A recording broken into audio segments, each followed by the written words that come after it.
20 juillet 2025 sur le Gâchis Brumain. Son dernier sommet de 8000 mètres, Marco Confortola a remporté la victoire après plus de 20 ans à poursuivre les 14 sommets. Il a publié « J'ai fait les 14 ». Quelques jours plus tard, des alpinistes ont remarqué des nuages impossibles répétés, des sommets copiés et des preuves ont suggéré que 6 de ces sommets n'avaient peut-être jamais eu lieu du tout. Des photos truquées aux sommets manquants, jusqu'à un scandale qui a secoué l'alpinisme italien, voici l'histoire de l'alpiniste accusé d'avoir menti pour entrer dans l'histoire. Bienvenue dans l'extrême. Le 22 mai 1971, Marco Confortola est né à Valforva, au pied des Alpes italiennes. Il a été initié à la montagne dès son enfance par son père, Alfonso, et il a rapidement développé une passion pour la nature. Contrairement à beaucoup d'enfants des villes animées d'Europe, son terrain de jeu était la nature sauvage et indomptée des Alpes. Il a appris à lire la météo, à développer des compétences de survie et a appris à apprécier l'équilibre délicat de l'environnement alpin. Ces années formatrices passées à explorer les sentiers et les pentes inférieures lui ont permis de développer un profond respect pour la montagne. Tout cela lui a permis de créer un lien fort avec sa terre natale et ses paysages. Et cela l'a mis sur la voie qui allait le conduire à affronter les plus hauts et les plus difficiles sommets du monde.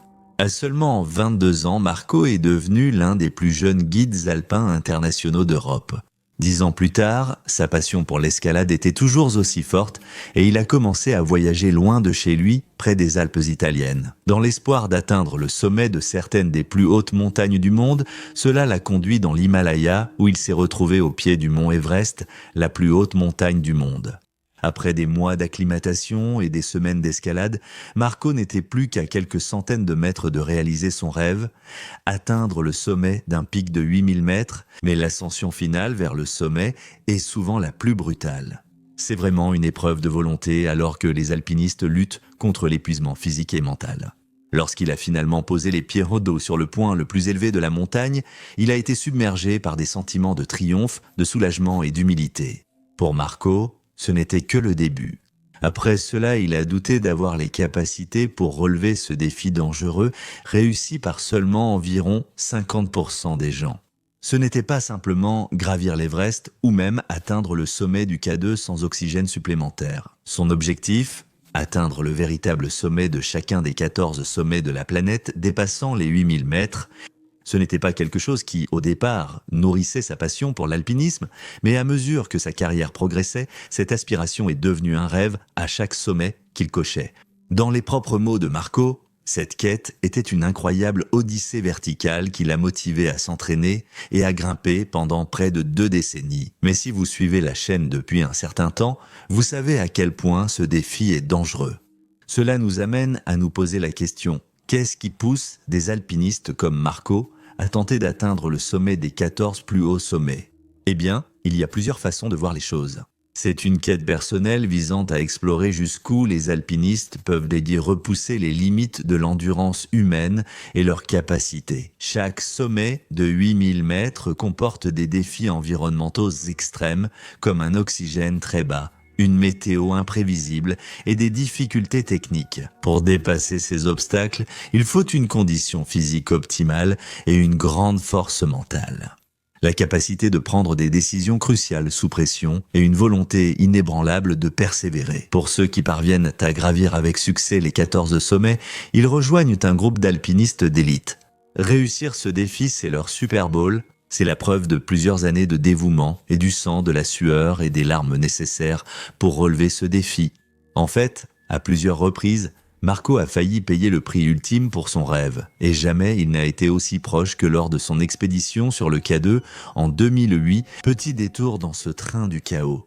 Rejoignez la communauté extrême pour accéder à des vidéos exclusives, du contenu en avant-première et participer à nos sondages. Rejoignez-nous sur Patreon, on se retrouve là-bas. La quête de Marco pour gravir les 14 sommets l'a finalement mené au K2, une montagne que beaucoup considèrent comme la plus dangereuse de la liste. Après tout, elle n'a pas gagné le surnom de montagne tueuse par hasard. Au contraire, cela reflète directement les taux de mortalité élevés chez les alpinistes ayant tenté d'en gravir les sommets, y perdant la vie. La réputation du K2 provient d'une combinaison de facteurs, notamment ses conditions météorologiques imprévisibles et violente. Les tempêtes se forment vite, apportant des vents violents, de fortes chutes de neige et des températures en baisse, piégeant les alpinistes et rendant la descente dangereuse. C'est aussi la deuxième plus haute montagne parmi les 14 sommets, atteignant une hauteur impressionnante de 28 251 pieds. Cela signifie que les alpinistes doivent de passer un temps considérable dans la zone de la mort, où le corps humain a souvent du mal à s'acclimater correctement, ce qui entraîne un stress physiologique sévère et un risque accru de mal aigu des montagnes, d'œdème cérébral et d'œdème pulmonaire. Historiquement, pour chaque 4 ascensions réussies, un alpiniste est mort sur le K2. Un taux de mortalité élevé effraie souvent les alpinistes amateurs et ceux qui privilégient leur vie à l'adrénaline de l'ascension. Pour des personnes comme Marco, qui veulent rejoindre le cercle restreint ayant gravi les 14 sommets, ils doivent affronter directement le K2. C'est exactement ce qu'il a fait. Après plusieurs mois éprouvant d'escalade et d'acclimatation dans différents camps d'altitude, Marco a réussi à atteindre le sommet du K2 le 1er août, mais il ne savait pas encore que sa vie était sur le point de changer à jamais. En lisant cette histoire pour la première fois, je doutais d'être prêt pour la suite. Alors que Marco commençait sa descente de la montagne, un énorme bloc de glace déchiqueté s'est effondré dans une zone connue sous le nom de Bottleneck, juste en dessous du sommet. Ce couloir étroit, l'une des sections les plus dangereuses du parcours du K2, est devenu impraticable après l'effondrement car les cordes fixes ont disparu. De nombreux alpinistes, dont Marco, se sont retrouvés piégés dans la fameuse zone de la mort sans moyen de redescendre. Il a dû passer la nuit dans ce qui est probablement l'un des endroits les plus inhospitaliers de la planète, sans abri ni provisions. Marco ne pouvait qu'espérer et prier. Il a survécu à la nuit, attendant de l'aide au matin. Effrayé et seul, il a tenté de rester au chaud jusqu'à l'apparition du soleil au-dessus de la montagne, mais il n'était pas encore sauvé. Il a passé encore 5 jours à essayer de redescendre la montagne avant d'atteindre enfin le camp de base le 5 août, mais non sans souffrir d'engelures sévères aux orteils et d'un traumatisme qui durerait toute sa vie. Marco fut le dernier à quitter la montagne évacué par hélicoptère. Malheureusement, 11 personnes ont perdu la vie lors de la catastrophe du K2 en 2008. Après un tel coup dur, beaucoup d'alpinistes n'auraient plus jamais gravi de montagne, mais pas Marco. Cela n'a fait qu'alimenter le feu qui brûlait en lui. Maintenant, plus que jamais, il commençait à croire qu'il pouvait vraiment atteindre les 14 sommets, mais il lui en restait encore beaucoup à gravir. Il a gravi sommet après sommet durant près de 20 ans, et en juillet 2025, seul le Gasherbrum lui restait à conquérir. Un obstacle de 26,5, un 0 mètre, est la 11e plus haute montagne de la Terre. S'il parvenait à atteindre son sommet, il deviendrait le 11e alpiniste italien à gravir les 14 sommets. Il rejoindrait l'élite des alpinistes comme Reinhold Messner et Silvio Montanelli. Marco a rejoint une équipe internationale lors de cette expédition, et son ascension a impliqué les conditions difficiles habituelles, notamment une neige profonde et des conditions météorologiques imprévisibles courantes dans la chaîne du Karakoram. Son ultime ascension était très dangereuse et exigeait un rythme lent et constant. Puis, alors que le soleil commençait à atteindre son point le plus haut, dans le ciel, le 20 juillet, Marco est enfin arrivé au sommet. Un sentiment écrasant de joie et d'accomplissement a envahi Marco. Il avait atteint le sommet du dernier des 14 sommets, inscrivant ainsi son nom dans l'histoire de l'alpinisme. C'était l'aboutissement de plus de 20 ans à poursuivre un objectif que beaucoup jugent souvent impossible. Après avoir atteint le sommet du Gasherbrum 1 en juillet 2025, il a annoncé cet exploit sur les réseaux sociaux, écrivant « J'ai fait les 14 » et déclarant qu'il était entré dans la légende. Mais c'est à ce moment-là que les choses commencent à prendre une tournure étrange, presque immédiatement après que Marco a commencé à partager la nouvelle de son exploit. Ces affirmations ont suscité une controverse importante et de nombreuses accusations de fraude de la part d'autres alpinistes italiens et internationaux de renom, dont Simone Moro, Silvio Montanelli et Reinhold Messner.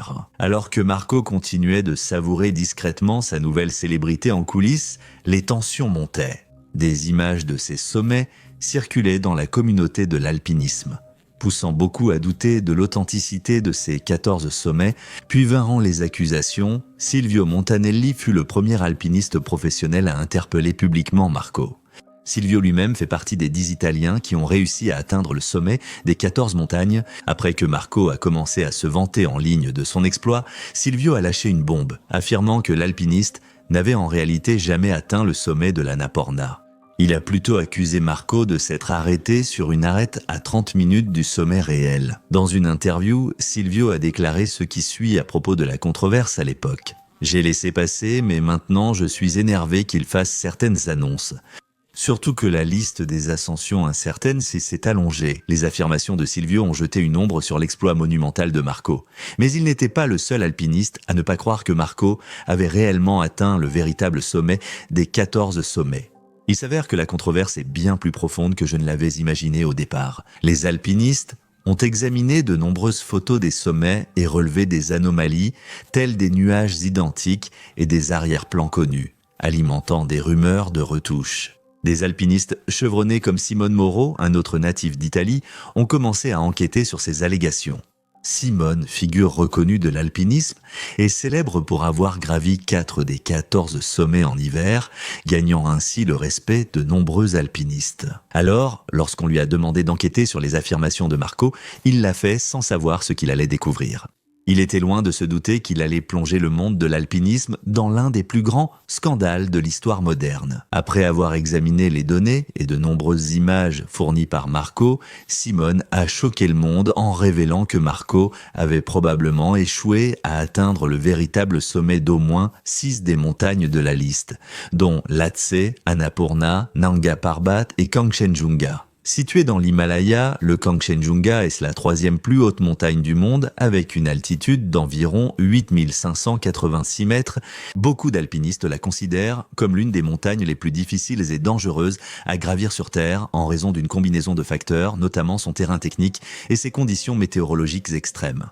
En 2022, Marco est parti viser son sommet, mais l'ascension serait difficile. Les sentiers du Kangchenjunga, peu fréquentés, forcent souvent les alpinistes à tracer leur route dans la neige et la glace, augmentant la fatigue physique et mentale.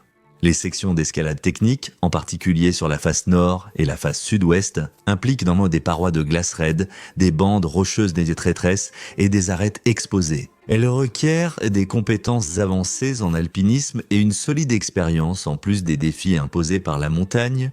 Marco a décidé qu'il gravirait le Kangchenjunga sans utiliser d'oxygène supplémentaire. Après des semaines d'efforts et d'acclimatation, Marco a fait sa dernière tentative vers le sommet. Partant du camp 4, situé à près de 25 000 pieds au-dessus du niveau de la mer, dans les premières heures du 12 mai, en fin d'après-midi, il est devenu le premier Italien à atteindre le sommet du Kangchenjunga sans oxygène supplémentaire. Cet exploit incroyable l'a confirmé comme l'un des plus grands alpinistes italiens de l'époque. Mais tout n'était pas comme il y paraissait. Simone Moro a mené une enquête approfondie sur les affirmations de Marco et ce qu'il a découvert fut le début d'une grande conspiration qui allait à jamais ternir la réputation de l'alpiniste. Simone a d'abord interrogé les Sherpas de la expédition de Marco en 2022.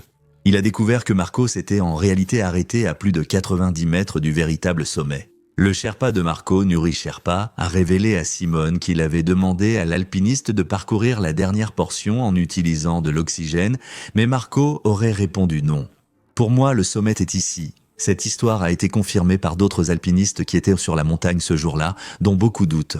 Marco a atteint le sommet, mais une question subsiste. Comment a-t-il eu une photo de lui-même au sommet? C'est là que les choses deviennent intéressantes. Selon Simone, la photo de Marco prise au sommet du Kangchenjunga aurait en fait été retouchée avec Photoshop. Marco a pris une photo prise par l'alpiniste pakistanais Shiroz Kashif et l'a modifiée pour faire croire qu'il avait réellement atteint le véritable sommet. Simone a placé les deux images côte à côte et je dois admettre qu'il y a une ressemblance frappante. Mais un alpiniste expérimenté comme Marco mentirait-il sur l'ascension du sommet? A-t-il vraiment trompé le monde de l'alpinisme dans l'espoir d'inscrire son nom sur la liste convoitée des grimpeurs ayant escaladé les 14 sommets? Eh bien, il s'avère que ce n'est peut-être pas la seule photo qu'il ait falsifiée. Pendant que Simone et d'autres alpinistes enquêtèrent sur Marco, ils trouvèrent de nouvelles preuves d'un photomontage évident. Son compatriote alpiniste italien, Marco Camandona, est convaincu que Marco a pris sa propre photo du sommet du Makalu et l'a modifiée pour faire croire qu'il avait réellement atteint le sommet.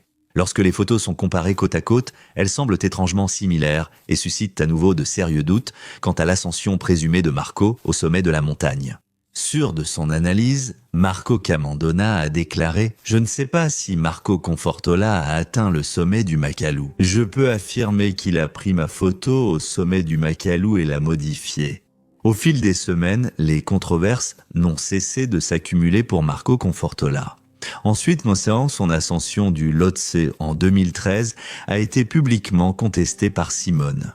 Il dit avoir parlé avec l'alpiniste espagnol Alex Chicon, présent sur le Lhotse en même temps que Marco il y a plus de 10 ans, et l'avoir même croisé. Alors qu'Alex redescendait du sommet, il a brièvement salué Marco, qu'il affirme avoir vu encore à une distance significative du sommet. Il a ensuite expliqué que Marco a grimpé un peu plus haut, mais a fait demi-tour bien avant d'atteindre le sommet.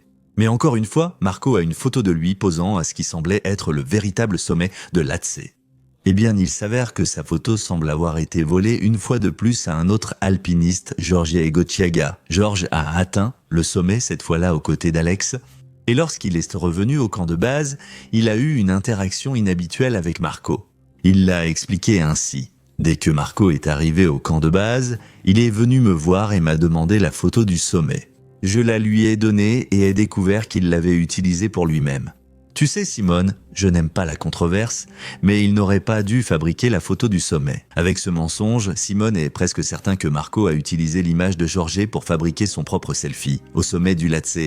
Il est même allé jusqu'à ajouter un peu de neige soufflée par le vent pour éviter les soupçons. Mais selon Simone, l'ombre sur la montagne est identique et les deux images sont les mêmes. C'était maintenant 3 tentatives claires de Marco pour convaincre le grand public qu'il avait atteint le véritable sommet de l'un des 14 sommets. Mais en plus, il semble qu'il n'ait probablement même pas atteint le sommet du Nanga Parbat sans fausse image cette fois. Sa tentative d'atteindre le sommet aurait eu lieu en 2023. Pourtant, à 2 reprises, il a été contraint de redescendre la montagne à cause du mauvais temps. En juillet, son équipe a utilisé les réseaux sociaux pour publier une vidéo affirmant avoir atteint le sommet du Nanga Parbat. Cependant, les images fournies n'ont pas été prises au sommet, ce qu'ils ont reconnu à l'époque. Ils ont seulement affirmé que Marco avait poursuivi héroïquement, affrontant des vents violents pour atteindre seul le sommet. Mais malheureusement, il a oublié de connecter son InReach, un communicateur satellite portable qui aurait pu permettre de suivre sa position. Mais, dans sa propre publication sur les réseaux sociaux, il semble qu'il ait lui-même admis ne pas avoir atteint le véritable sommet. Écrivant « Une fois que j'ai atteint le sommet, j'ai cherché pendant plusieurs minutes les drapeaux népalais marquant le sommet. La tempête de neige et le froid, survenus peu après cette vidéo, m'ont poussé à abandonner et à entamer la descente. Néanmoins, il a coché ce sommet sur sa liste et est passé à autre chose. Cependant, aucun rapport ni photo du sommet n'existait. Et personne n'a pu vérifier sa déclaration. » Alors que les accusations continuèrent de s'accumuler, Marco a essayé de se défendre, en ligne. Il a raconté sa version de l'histoire tout au long de ce qu'il nomme une chasse aux sorcières. Marco a affirmé qu'aucune de ses photos n'était truquée. Lors d'une interview, il a aussi contesté les accusations, disant qu'une photo prise au sommet de la même façon n'est pas forcément volée. Il a même répliqué à Simone, affirmant qu'il était simplement jaloux de ses réussites. Mais des alpinistes comme Simone ont précisé qu'il n'y avait pas de vendetta personnelle contre Marco. Il enquête simplement sur les préoccupations des autres alpinistes dans le milieu. Il ajoute « C'est une question d'éthique de l'alpinisme et de respect pour ceux qui ont réellement atteint le sommet. » Dans une interview, il est même allé jusqu'à affirmer que tous ses détracteurs, y compris Simone, auraient été contents s'il était simplement mort sur le K2, lors de la catastrophe de 2018. Ce commentaire amer montrait à quel point les accusations lui pesaient mentalement. Mais sans preuves solides, les choses n'allaient qu'empirer. Qu'en pensez-vous jusqu'à présent? Les preuves s'accumulent-elles contre Marco? Ou s'agit-il d'une erreur due à la ressemblance de plusieurs images? Peu de façons existent pour un alpiniste de prendre une photo au sommet. Les actes de Marco ont choqué la communauté alpine. Il n'était pas un simple débutant voulant impressionner des non-alpinistes. C'était un alpiniste confirmé qui grimpait depuis son plus jeune âge. Marco était aussi un guide de montagne agréé, très sponsorisé et un membre respecté du milieu montagnard italien. Pour beaucoup, il est tout simplement incompréhensible qu'il ait pu mentir sur l'ascension de nombreux sommets de la liste des 14 pics ni pourquoi il aurait falsifié des photos pour le prouver. Après tout, même s'il n'avait pas atteint le sommet de la moitié des montagnes de la liste, il aurait été reconnu comme un grand alpiniste italien accompli. En explorant l'histoire de l'alpinisme, j'ai constaté que ce n'était pas la première fois qu'un alpiniste utilisait une fausse photo pour persuader le public d'avoir atteint un sommet. L'histoire de l'alpinisme compte de nombreuses fausses déclarations et tentatives de sommet. Dès 1906, l'explorateur américain Frederick Cook affirmait être la première personne à avoir gravi le mont Denali, une montagne de 6000 mètres en Alaska. Il est désormais largement admis qu'il n'a jamais atteint le sommet et la photo censée prouver son exploit aurait en fait été prise sur une autre montagne. Plus récemment, l'alpiniste autrichien Christian Stangerl a admis qu'il n'avait en réalité jamais atteint le sommet du K2 en 2010. La photo qu'il avait présentée comme preuve de son ascension s'est révélée avoir été prise plus bas sur la montagne. Alors qu'il affirmait que le faible niveau d'oxygène en altitude avait joué un rôle en le convainquant qu'il était plus haut qu'il ne l'était réellement, les critiques pensaient autrement. Même des alpinistes amateurs ont utilisé Photoshop. En 2016, 2 groupes ont tenté de présenter des photos retouchées pour obtenir des certificats de sommet de l'Everest. Mais dans un sport qui se targue de l'honnêteté de l'autodéclaration, mentir sur l'atteinte du sommet peut avoir de graves conséquences négatives sur la réputation d'un alpiniste. Et pour Marco, cela pourrait potentiellement effacer son nom des livres d'histoire italiens. Pour Marco, ces controverses ont pris un tournant personnel quand Reinhold Messner a remis en cause ses exploits. Pour ceux qui l'ignorent, Reinhold est très reconnu, non seulement comme l'un des plus grands alpinistes italiens de tous les temps, mais aussi comme l'une des plus grandes légendes de l'alpinisme mondial. Il a été la première personne à réussir l'ascension des 14 sommets. L'homme de 81 ans s'est exprimé publiquement sur la controverse des 14 sommets de Marco, faisant part de ses inquiétudes sur les images et l'absence de preuves. Dans une interview accordée au journal italien La Repubblica, Reinhold a déclaré « Si quelqu'un affirme avoir atteint le sommet d'un 8000, il a le devoir d'en apporter la preuve. Si cela manque, l'ascension présumée reste une affaire personnelle pour l'histoire de l'alpinisme, elle n'existe pas. » Il a affirmé que Marco n'est pas un vrai alpiniste car il n'a pas pu prouver ses compétences. Cette déclaration a dû être ressentie comme un coup de poignard en plein cœur pour un alpiniste qui a probablement grandi en idolâtrant Reinhold. À ce stade, il ne semble pas qu'il y ait un seul alpiniste dans le monde de l'alpinisme, ni même un compatriote italien qui pourrait affirmer avec certitude que Marco a atteint le véritable sommet des 14 sommets. Cela nous mène à la dernière question. Pourquoi mentir? Certains affirment que Marco a falsifié des images et diffusé des mensonges pour garder ses contrats de sponsoring. Certains avancent qu'il cherchait à accroître son influence sur les réseaux sociaux pour augmenter sa valeur sur le marché. Comme grimpeur, certains ont même suggéré que tout cela ne servait qu'à flatter son ego. Pendant très longtemps dans le monde de l'alpinisme, il était facile de s'en sortir avec une fausse déclaration. Pour la plupart, les autres grimpeurs et les compagnies d'expédition préféraient éviter la controverse et rester silencieux, du moins officiellement. La technologie de l'ère moderne est devenue un outil pertinent pour tromper les gens. Comme nous l'avons vu dans cette vidéo, elle peut manipuler tout, des traces système de positionnement global aux images, rendant extrêmement difficile d'affirmer avec certitude si quelqu'un a triché lors d'une tentative d'ascension. Si nous commencions vraiment à examiner le sommet de chaque alpiniste, combien de faux sommets trouverions-nous? Combien d'ascensions supposées sans oxygène ont en fait utilisé de l'oxygène en bouteille? Dans le monde de l'alpinisme, est-ce que cela a vraiment de l'importance? S'arrêter à seulement quelques centaines de pieds du sommet signifie-t-il que gravir plus de 8200 mètres sur le K2 ne mérite pas d'être célébré? Qu'en pensez-vous? À mesure que l'industrie de l'alpinisme se développe et que la commercialisation continue de s'étendre, on peut s'attendre à voir de plus en plus de ces incidents dans les années à venir. Sponsors, agences et entreprises d'aventure défendent leurs intérêts et cachent les controverses quand cela les arrange. Cependant, ce qui affecte réellement la réputation du monde de l'escalade, c'est le silence des autres grimpeurs qui laissent passer les tricheurs, même si cela se fait souvent à leurs propres dépens. Il y a eu, et il y aura toujours, des menteurs parmi les aventuriers et des personnes qui cherchent à se donner une fausse image dans l'espoir de gloire. Mais leur présence croissante dans l'alpinisme inquiète. Initialement, les alpinistes incarnaient l'esprit d'équipe, l'humilité, le respect de l'environnement et repoussaient les limites de l'endurance humaine. Aujourd'hui, comme nous l'avons vu avec Marco dans cette vidéo, il semble que cocher un sommet soit plus important que tout le reste. Une idée qui continuera d'indigner les alpinistes traditionnels.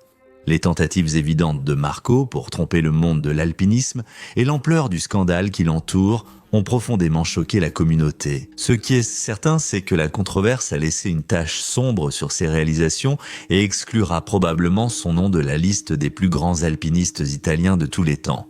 Merci d'avoir regardé, à la prochaine vidéo, restez audacieux et courageux.